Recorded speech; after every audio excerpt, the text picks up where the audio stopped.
welcome to the very first episode of GoDigiBios Talks, the podcast where we explore how biodiversity, governance, and digital innovation come together to inspire transformative changes. My name is Oleksandr. I'm from the IrRADIARE, Science for the Evolution. We are the organization participating and managing the communication part of the project. And today, we are having a pleasure to accelerate this podcast series with our special guest, Marcos Nogueira, from ISG, coordinator of the project. Hello, Marcos. Hello. Good afternoon. Good afternoon. That's indeed an honor. It's a privilege to talk about GoDigiBios, but that's indeed an honor to be on the first podcast. I hope it will follow with many other podcasts from end users, partners, from our pilot regions. We name it the Transformation Labs, and also partners from our digital core, gaming, and all the aspects regarding governance. So that's indeed a very rich, diverse, and integrated project, which makes it to be closer to reality in the sense of providing interesting solutions for tackling the problems of losing biodiversity and indeed the figuring out options for better governing nature and better governing ecosystems and protecting ecosystems and biodiversity. So yeah, that's really good to have this podcast series because it's an opportunity to learn more about what we are doing and about how can we serve, being an European project, indeed all the European regions in order to better achieve, better succeed the biodiverse future. Indeed, I'm also quite fascinated about the outcomes of the whole podcast, and I'm very looking forward to hear by myself also all series. And it's very nice to have you here with us today as a coordinator. And today we are diving into the GoDigiBios project itself. Perhaps our listeners cannot be familiar with the project yet or not. So for them, just a short introduction. It's the core of this project is about the reversing the alarming trend of biodiversity loss in Europe. But we aren't just looking at biology level. We are also looking on the more wider scope of indirect drivers like our consumption patterns and economic systems, and asking how we can decouple economic satisfaction from resource depletion. Our approach is systemic. Over the next 3 years, GoDigiBios will combine research with real-world action in 3 peri-urban transformation labs, T-labs, how we call it in GoDigiBios, across all around Europe. We'll dive into these topics shortly later. We are developing digital tools. We're developing the gamified decision support system. We have the gamified approach in the project, and also looking for new governance models to help policymakers and communities themselves on the local level to build sort of a natural positive economy and support biodiversity on the local level. And as I'm privileged to interview Marcos today, so to start, Marcos, could you tell us, our listeners, why a project like GoDigiBios is so relevant right now? We often hear about biodiversity loss, but this project leads to specifically to transformative change and digitalization. Why is this specific mix? That's a very interesting point, Oleksandr, because indeed, as Europeans, we face now a very, very important moment. It's a transformative moment. We are indeed renewing our industrial fabric to be more competitive, to be more relevant globally, to be more independent, to be strategically protected from competition, and indeed to better defend ourselves. So that's a very important moment where the industrial renewal and the reindustrialization of Europe will be made according to green and nature compatible and nature protective paradigm. There is no way we can survive economically without that effort of reindustrialization. Right. But indeed, to do it well, we have to do it in a way that we are integrating industry with the nature and the nature, the ecosystems and the regions. And for that, recently Europe approved a very important instrument. It's nature restoration law. There are new instruments now under the process to be approved. So the nature credits and all the aspects regarding monitoring that will be improved, even with space programs. And those aspects come to effect to have much better access to data that can describe and monitor the ecosystems and the green areas.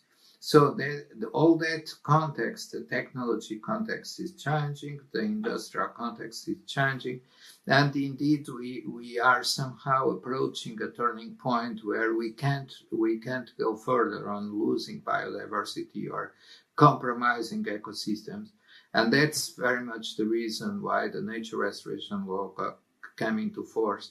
And that's the time when we are operating GoDigiBios and executing GoDigiBios.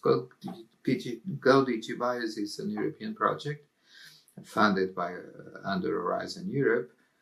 That's a project that helps the Commission, the European Commission, and Europe in general to have a stronger or better better founded voice on the protection of ecosystems when it comes to the global forum, but also internally to have better tools to implement legislation and to implement governance systems that indeed succeed making compatible economic growth, social well-being, and biodiversity protection, because of course everything is interrelated. We have ecosystemic services that the biodiverse nature is providing us with, but on the other hand there is inevitably some impacts from industry and transportation, housing, urban growth, and those effects have to be better understood in order to keep the ecosystems functioning, to keep balance between nature and growth, and that is done in the period where we have more access to data, more access to tools, a better understanding and stronger awareness that the governance process have to be integrated, at the same time an evolving legislative framework, and this overall challenge for Europe to reindustrialize and to keep its relevance, global economic relevance present, because that's of course a geopolitical and geostrategic challenge. Indeed. Yeah. Well, yes, that's a quite structural impact project has. It's quite fascinating to go and dive more in that. So let's go more and let territorial focus on what's happening on the ground. So the project operates, it's structuralized heavily on something what we call transformation labs or T labs. Can you briefly explain to our listeners what they are and where they're located and why do they have them? Our transformation labs are indeed the experimental section or the test bench for our methodologies. So that's on the transformation labs that we work with stakeholders, data, digital tools, governance tools, systems intelligence, in order to find solutions and to propose balances that are compatible with growth and ecosystem preservation, biodiversity preservation. So those transformation labs are 3 regions with totally different contexts in order to have that plurality of situations. Those first 3 labs, 3 transformation labs are one in Portugal, Matosinhos, one in Spain, in Catalonia, and another one in northern Bulgaria, and that is and those transformation labs will be expanded to more 3, where we have even more diverse range of situations in order to have access to real cases, real data, real situation, actual problems, and not virtual stakeholders, so we can indeed experiment and test, validate our tools to make them usable in a wider perspective. And that wider perspective is such that we may aspire to provide answers to the points or to the gray zones where, for instance, the new legislative instruments such as the nature restoration law are indeed needing feedback from the ground and to be in touch with the technological options and naturally including digital twins, the use of intelligent use of data. And those answers are tested on the T-Labs, are tested on the 6 T-Labs in total, and then made available for a range of pilots or end users that can further test and further integrate on their own methodologies our results and our tools. And that will make us a capable validation process that will generate that capable validation process in order to make sure that our methodologies for better governance of biodiversity, nature, and green areas are indeed compatible with the needs for accomplishing nature restoration law goals, which indeed are ambitious because we are talking about devolving green areas to nature, and that has to be measured, that naturally has to be made compatible with other needs of land use, for instance, so that we need to know very well where the limits are and where the good balances are also. So those aspects are the ones tested on the transformation labs. That's why they are labs, and we hope they are transformative in the sense that that spirit of integrating the several components is indeed achieving results, and that is a wealth of knowledge that we learned to make available for all regions in Europe for better using the upcoming legislative tools. Indeed, the territorial application is quite important to understand what the real impact are and try to measure it. So it's indeed quite nice approach project takes, and indeed we hope it will move, those positive impacts will move beyond the transformative labs in wider area across the Europe.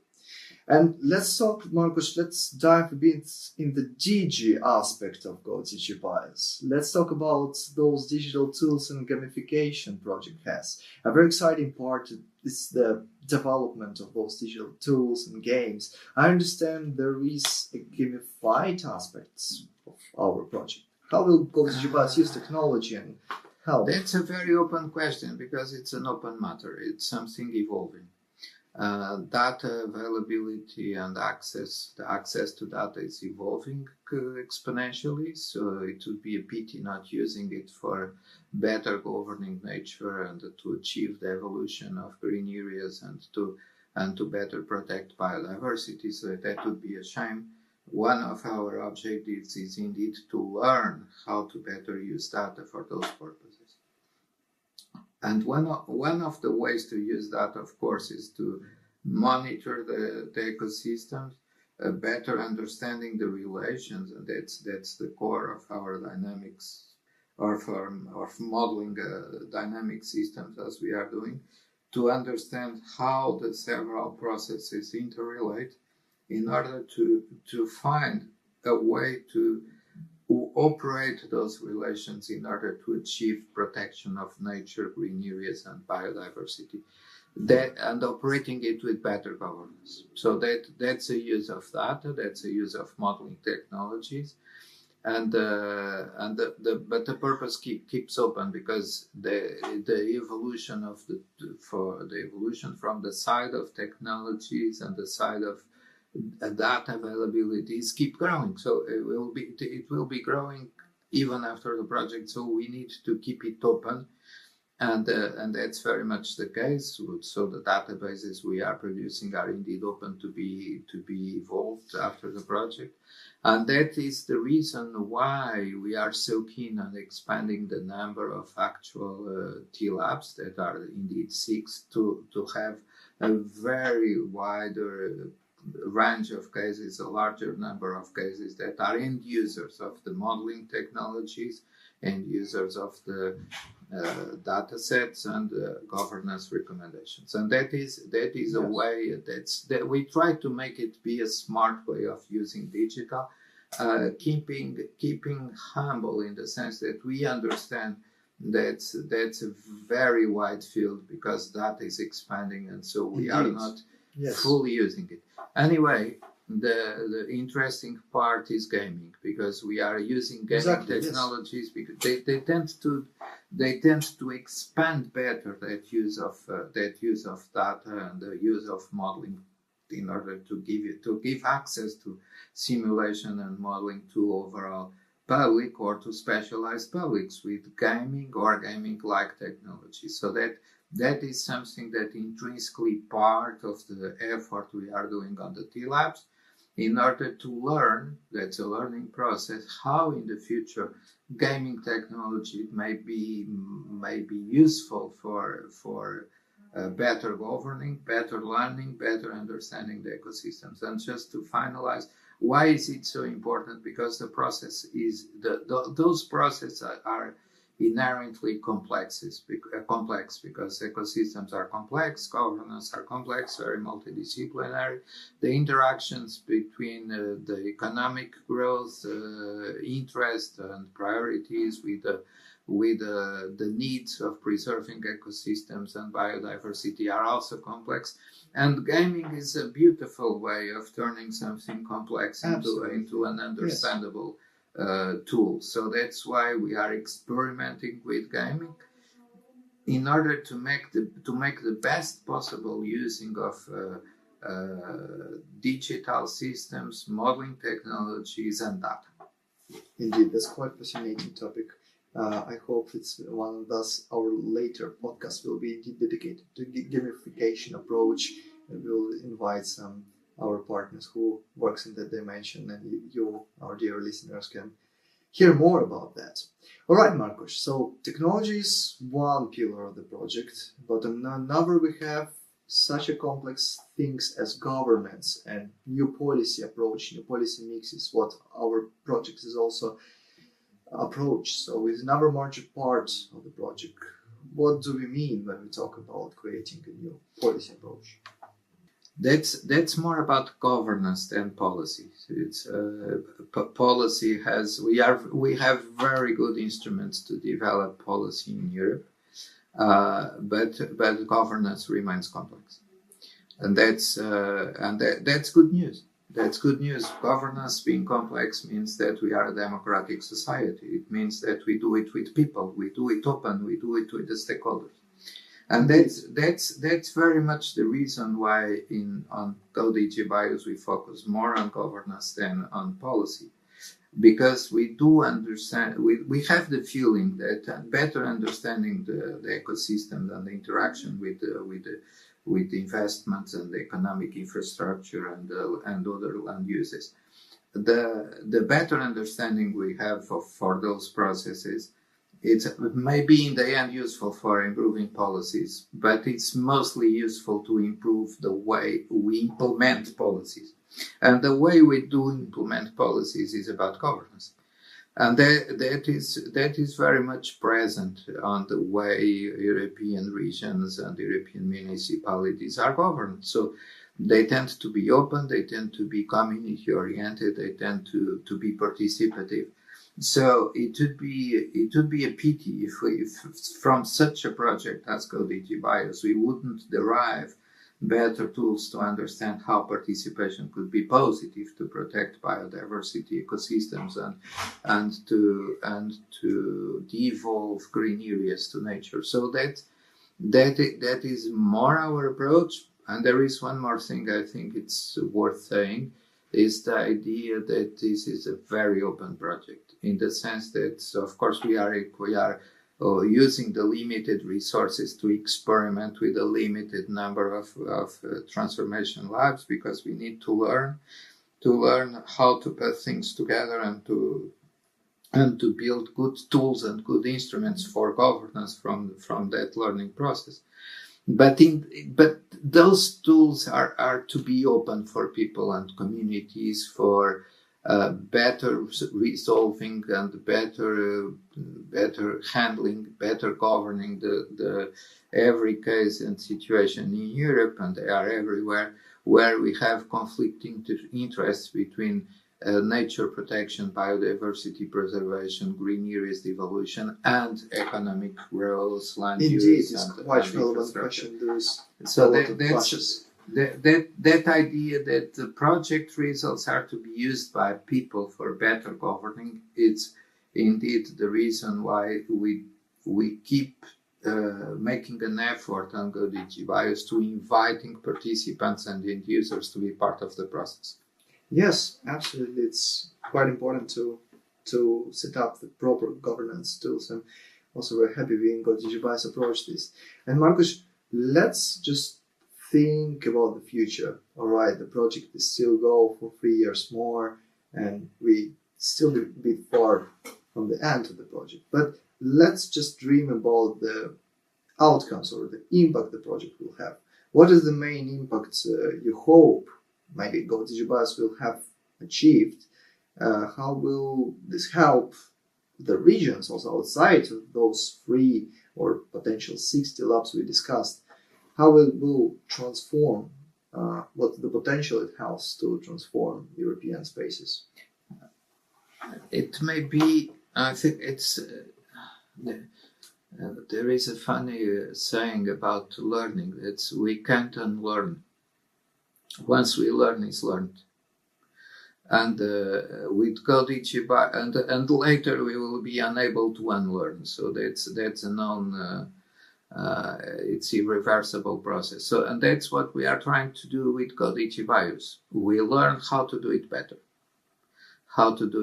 making growth, infrastructure, land use compatible with preserving, protecting, and evolving nature and green areas and biodiversity. And that is our main contribution, is indeed to make possible for the community, because the results are open to everyone, making possible to the community, to all the stakeholders, to the engaged public, to the local authorities, to have had a moment where they could learn how to do it better. And then it will be there. And then it will not be unlearned. And it will be no reason to go back and to do mistakes again. And we as a society in Europe, we went through that sort of process several times. And that's why we are so keen on decarbonization, on climate goals, on green objectives. It's because we learned that we have to do things well, and that is a learning process too. And now it's the time to reach the biodiversity preservation, not only climate. So that's I think that's very much the contribution from GoDigiBios, is to make that step forward where we could have learned how to do, so we can indeed actually do it well when it comes to governance and governing nature in the regions, the cities, the periphery areas between cities and rural areas. So that's it will be our contribution, is to have that wealth of knowledge that is learned from practice and to be available for everyone to use in the future. Indeed, that's quite fascinating. Well, looking forward to see the outcomes. And Marcos, the consortium itself of the project is quite massive, I would say. We have different tools and different dimensions of the project we have discussed recently. We have specialists from very various backgrounds, works quite well in the synergy, I would say. And how do you feel the consortium is orchestrated, and how do you feel about our it project works partners? very smoothly, and it's indeed a privilege to be the coordinator, because everything goes very well because the partners are very good.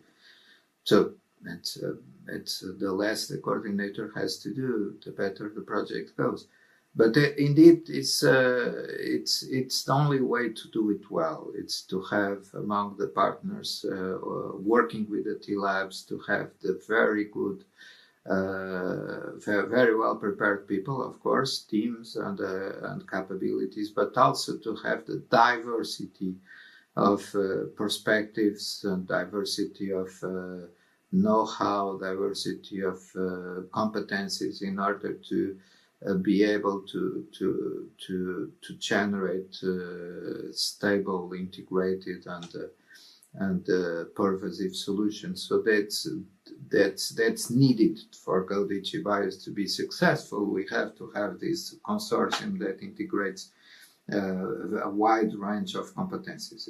It's clear. On the other hand, we did a project with very good use of resources, which is because it's only possible because all partners are very experienced, very capable, very professional. Also because we do the best possible use of technology to save efforts and resources, and then to use them to go faster on actually delivering usable outcomes. But that's not a very large project by the standards of Horizon or H2020. The point that is indeed noticeable about GoDigiBios is the wideness, the ample results we succeed or we achieved with relatively small budget. So it's a very efficient project. That is very clearly the case. But hopefully it will work very well that way. So far the project has succeeded all the milestones and planned objectives. That's a very well designed project. So on that sense, it's something that is quite stable. So it will work well. But it's very much the result, or it's very much